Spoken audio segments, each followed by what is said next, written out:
महाराष्ट्र के कोल्हापुर जिले में स्थित श्री महालक्ष्मी मंदिर भारत के सबसे प्राचीन और प्रसिद्ध शक्तिपीठों में से एक है। इसे अंबाबाई मंदिर भी कहा जाता है। यह मंदिर केवल धार्मिक दृष्टि से ही नहीं, बल्कि वास्तुशिल्प और सांस्कृतिक दृष्टि से भी अत्यंत महत्वपूर्ण है। यह मंदिर लगभग 1300 वर्ष पुराना माना जाता है और इसका निर्माण चालुक्य राजाओं के समय 8वीं शताब्दी में हुआ था। मंदिर हेमाड़पंथी शैली में बना है, जिसमें काले पत्थरों का भव्य उपयोग हुआ है। गर्भगृह में महालक्ष्मी की 4 भुजाओं वाली प्रतिमा स्थापित है, जिसकी ऊंचाई लगभग 3 फीट है। देवी सिंहासन पर विराजमान हैं। उनके हाथों में खड्ग, तलवार, ढाल, मणिमाला और शिवलिंग है। यह रूप बताता है कि माता केवल धन की अधिष्ठात्री ही नहीं, बल्कि शक्ति और मोक्ष की दात्री भी हैं। प्रतिमा के पीछे एक सिंह की आकृति है, जो माता की शक्ति का प्रतीक है। महालक्ष्मी का प्राकट्य और कोल्हापुर का महत्व बहुत समय पहले, त्रेता युग के अंत में जब असुरों का अत्याचार बढ़ गया था, तब सभी देवता और आर्षि मुनि अत्यंत दुखी होकर ब्रह्मा, विष्णु और महेश के पास पहुंचे। तब तीनों देवों ने समझाया कि जब जब धर्म संकट में होगा, तब तब आदिशक्ति स्वयं पृथ्वी पर अवतरित होंगी। उसी समय आदिशक्ति ने यह वचन दिया कि वे महालक्ष्मी स्वरूप में कोल्हापुर की भूमि पर अवतरित होंगी। यह भूमि सह्याद्रि पर्वत की गोद में स्थित थी और अत्यंत पवित्र मानी जाती थी।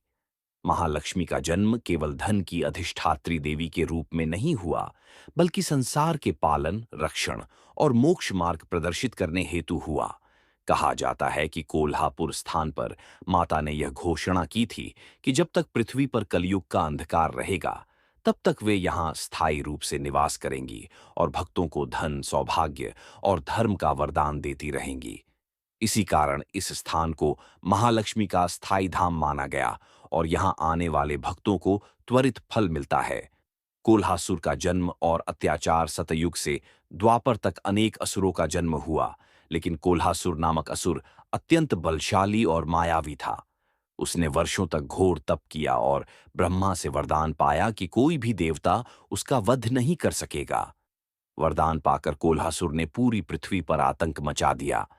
उसने इंद्रलोक पर आक्रमण किया, देवताओं को परास्त किया और स्वर्ग से निकाल दिया। पृथ्वी पर भी उसने मनुष्यों पर अत्याचार शुरू कर दिए, उनके यज्ञ और पूजा नष्ट करने लगा। उसके डर से कोई देवता प्रकट होने का साहस नहीं कर पा रहा था। धीरे धीरे कोल्हासुर का साम्राज्य इतना बड़ा हो गया कि लोग उसे स्वयं भगवान मानकर पूजने लगे। ये देखकर देवी देवताओं ने निर्णय लिया कि अब आदिशक्ति के बिना इस दैत्य का नाश संभव नहीं। महालक्ष्मी का अवतरण और संग्राम, देवताओं की प्रार्थना सुनकर महालक्ष्मी कोल्हापुर की पवित्र भूमि पर प्रकट हुईं। उनका रूप अत्यंत तेजस्वी था, 8 भुजाओं से युक्त, जिनमें विभिन्न अस्त्र शस्त्र थे। वे बाघ की खाल पर बैठी थीं और उनके नेत्र क्रोध से लाल हो उठे थे। जैसे ही कोल्हासुर को यह समाचार मिला कि एक दिव्य नारी उसके अंत का कारण बनने आई है, वह क्रोध से जल उठा। उसने अपने असुर सेनापतियों को आज्ञा दी कि उस नारी को पकड़ कर लाओ। महालक्ष्मी ने युद्ध भूमि में प्रवेश करते ही असुरों का संहार करना शुरू कर दिया। उन्होंने अपनी तलवार से हजारों असुरों का सिर काटा, त्रिशूल से राक्षसों को विदीर्ण किया और अपने चक्र से असंख्य दैत्यों को नष्ट किया। कोल्हासुर स्वयं युद्ध भूमि में आया और उसने मां से कहा, हे स्त्री, तू मेरा क्या बिगाड़ सकती है? मैं तो अमर हूं। तब देवी ने प्रकट होकर कहा, तेरे अहंकार का अंत तुझसे ही होगा, क्योंकि तुझे नारी शक्ति से ही पराजित होना है। यह सुनकर दोनों के बीच भयंकर युद्ध प्रारंभ हुआ, जो कई दिनों तक चला। कोल्हासुर का वध और माता का वचन जब युद्ध चरम पर पहुंचा, तब कोल्हासुर ने अपनी समस्त माया का प्रयोग किया। कभी वह पर्वत बनकर खड़ा हो गया, कभी नदी के रूप में बहने लगा, कभी लाखों भुजाओं वाला योद्धा बनकर प्रकट हुआ।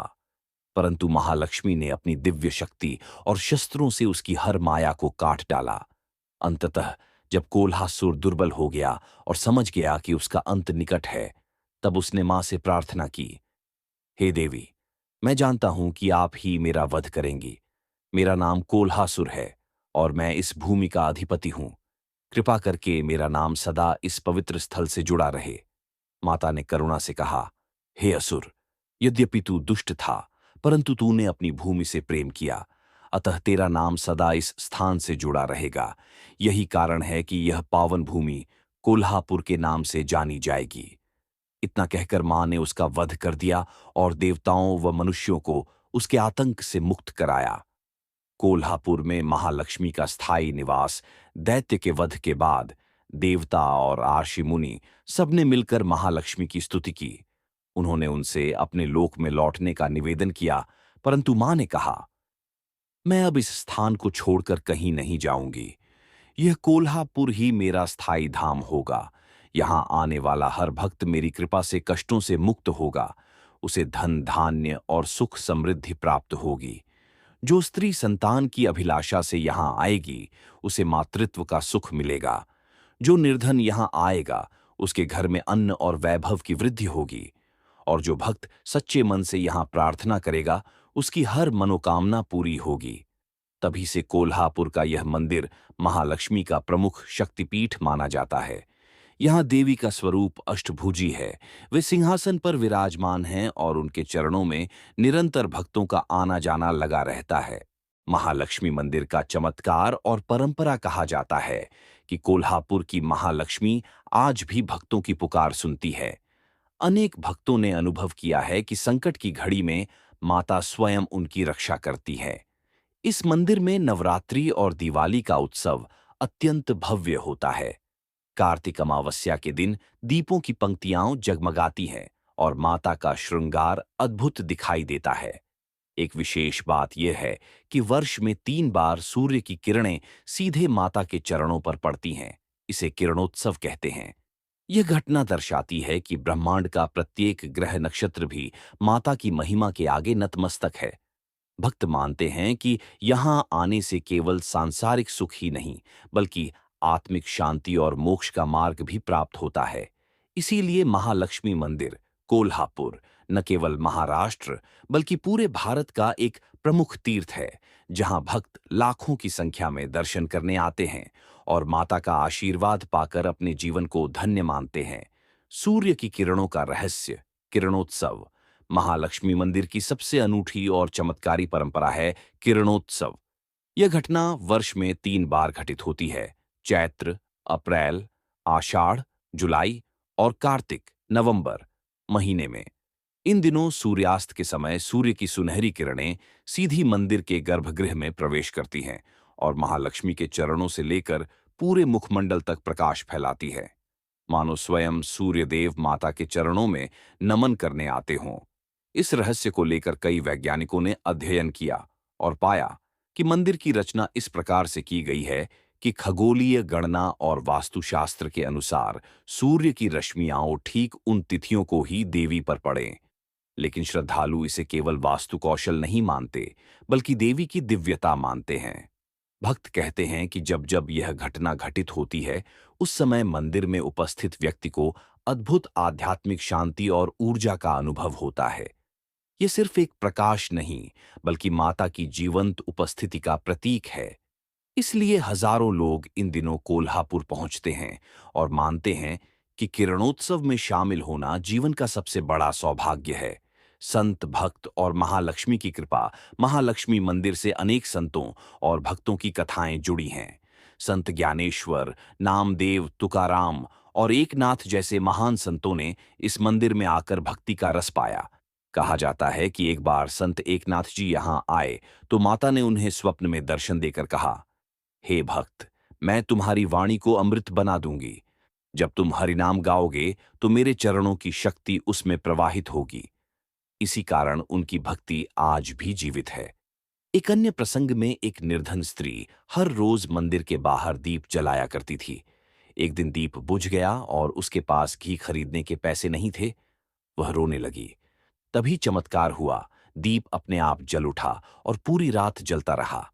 तभी से मान्यता है कि जो सच्चे मन से दीप जलाता है, उसकी झोली कभी खाली नहीं रहती। इस मंदिर में ऐसे अनगिनत चमत्कार आज भी सुनाए जाते हैं। कोई संतान पाता है, कोई रोग मुक्त होता है, कोई निर्धन धनी बनता है और कोई दुखी मन से आता है तो प्रसन्न होकर लौटता है। देवी का स्वरूप और पूजा परंपरा महालक्ष्मी का स्वरूप अत्यंत भव्य और सौम्य दोनों है। वे काले पत्थर की मूर्ति हैं जो सिंहासन पर विराजमान हैं। उनके 4 हाथ हैं, एक में खड्ग, दूसरे में ढाल, तीसरे में मणिमाला और चौथे में शिवलिंग है। यह स्वरूप बताता है कि माता केवल ऐश्वर्य की अधिष्ठात्री नहीं, बल्कि धर्म, शक्ति और मोक्ष की दात्री भी हैं। उनके मुकुट में नागों का अलंकरण है और गले में सुंदर आभूषण। माता के चरणों में सिंह की आकृति बनी है, जो शक्ति का प्रतीक है। यहाँ हर दिन विशेष पूजा होती है। प्रातःकाल अभिषेक, दोपहर में महापूजा और रात्रि में शयन आरती। नवरात्रि, दिवाली और किरणोत्सव के समय मंदिर दीपों और पुष्पों से जगमगा उठता है। विशेष रूप से शुक्रवार और अमावस्या के दिन यहाँ दर्शन करना अत्यंत शुभ माना जाता है। महालक्ष्मी और सप्तमातृका संबंध। महालक्ष्मी मंदिर कोल्हापुर का एक और रहस्य यह है कि यहाँ देवी केवल अकेली नहीं, बल्कि सप्तमातृकाओं के साथ मानी जाती हैं। मान्यता है कि ब्रह्मांड की रक्षा के लिए शक्ति ने 7 रूपों को प्रकट किया: ब्राह्मी, महेश्वरी, कौमारी, वैष्णवी, वाराही, इंद्राणी और चामुंडा। इन 7 माताओं के साथ महालक्ष्मी का संबंध है। इसीलिए इस मंदिर को केवल लक्ष्मी का स्थान नहीं, बल्कि संपूर्ण शक्ति का धाम माना जाता है। ऐसा कहा जाता है कि जब भक्त महालक्ष्मी के दर्शन करता है, तब उसे 7 माताओं का आशीर्वाद भी स्वतः मिलता है। यही कारण है कि इस मंदिर का महात्म्य किसी अन्य शक्तिपीठ से कम नहीं। महालक्ष्मी और श्री विट्ठल का संबंध। महालक्ष्मी मंदिर की महिमा केवल कोल्हापुर तक सीमित नहीं, बल्कि पंढरपुर के विठोबा श्री विट्ठल से भी जुड़ी हुई है। पुराणों और स्थानीय लोक कथाओं में वर्णन है कि एक समय ऐसा आया जब माता लक्ष्मी और भगवान विष्णु के बीच मतभेद हो गया। विष्णु जी श्री विट्ठल के रूप में पंढरपुर चले गए और वहां भक्त पुंडलिक के साथ रहने लगे। माता लक्ष्मी को जब यह समाचार मिला कि उनके प्रिय पति अब किसी अन्य भूमि पर ठहर गए हैं, तो वे क्रोध और दुख से व्याकुल हो उठीं। वे सीधे पंढरपुर पहुंची और भगवान विष्णु से पूछा, हे स्वामी, आपने मुझे छोड़कर इस भूमि पर निवास क्यों किया? तब भगवान ने कहा, हे लक्ष्मी, यह भूमि भक्त पुंडलिक की तपस्या से पवित्र हुई है। उसका प्रेम और सेवा इतनी प्रबल है कि मैं यहां ठहर गया हूं। माता का क्रोध शांत हुआ और उन्होंने कहा, यदि ऐसा है तो मैं भी इस सौराष्ट्र और महाराष्ट्र की भूमि पर स्थायी रूप से वास करूंगी, ताकि भक्तों को धन, सौभाग्य और सुख समृद्धि का वरदान दे सकूं। मैं कोल्हापुर में महालक्ष्मी के रूप में विराजूंगी। इस प्रकार एक ओर श्री विट्ठल पंढरपुर में भक्तों के उद्धारक बने, तो दूसरी ओर महालक्ष्मी कोल्हापुर में भक्तों की रक्षक और पालनहार बनी। यही कारण है कि आज भी कहा जाता है, पंढरपुर के विठोबा और कोल्हापुर की महालक्ष्मी का संबंध पति पत्नी का है। और हर भक्त जब विट्ठल का दर्शन करता है, तो यह मान्यता है कि महालक्ष्मी के दर्शन के बिना यात्रा अधूरी है। माता की परीक्षा और भक्त पुंडलिक का चमत्कार। लोक कथाओं में यह भी आता है कि जब माता लक्ष्मी पहली बार पंढरपुर पहुंची, तो उन्होंने पुंडलिक की परीक्षा लेनी चाहिए।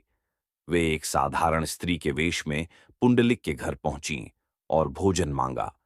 उस समय पुंडलिक अपने माता पिता की सेवा में व्यस्त थे, इसलिए उन्होंने अतिथि का आदर करते हुए उन्हें वहीं आसन पर बैठाया और कहा, माँ, कृपया कुछ समय प्रतीक्षा करें। मैं पहले अपने माता पिता की सेवा पूरी कर लूं। माता लक्ष्मी ये सुनकर अत्यंत प्रसन्न हुई। उन्होंने प्रकट होकर कहा, पुंडलिक, तेरा नाम सदा अमर रहेगा। तेरे कारण ही पंढरपुर और कोल्हापुर के मंदिरों का संबंध स्थापित हुआ है। जिस भूमि पर ऐसा भक्त जन्म लेता है, वह भूमि सदैव पवित्र रहती है। ये कथा भक्तों को यह संदेश देती है कि चाहे